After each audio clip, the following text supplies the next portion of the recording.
Ayan, happy Halloween everyone!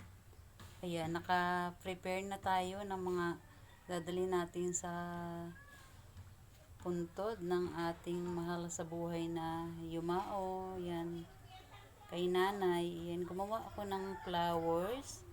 At ang flowers na to ay galing lang dito sa aming paligid bahay. Kasi nga, dito sa amin sa probinsya, mahirap bumili ng flowers, kung meron man mahal siya, kaya ayan, gumawa na lang ako ng flowers na kinuha sa tanim namin.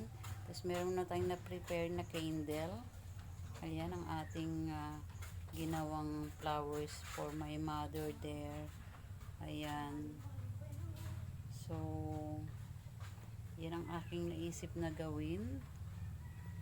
Yan, maaga ako nagising, kaya maaga ko siyang na-prepare. Yan ang ating flower. So, ginawa ko siyang tatlo para side by side meron. Tapos, yan ay para sa side. Ito yung para sa gitna. Tapos, ito yung para sa side pa din. Kasi ang ating mga candle. And then, meron din kaming dalang lambanog, no? Kasi, alam niyo naman si mother, naging habit niya yung magtagay-tagay ba. So, kung ano yung mga favorite niya or mga dating ano niya ay dalahin namin. So, may lambanog and nagpiprepare kaming magluto ng food. Yan, at ayun, sana may mabiling pusit kasi favorite niya talaga yung pusit. Yan, mag-prepare kami ng food to bring doon. So, yan ang ating flowers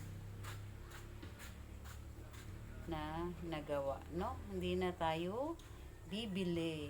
Ayan, ako na po ang gumawa niyan. Yan, di ba? Ang ganda. Sana lang hindi dadalhin sa puntod, no? Ayan. Yan ang ating pa-flowers.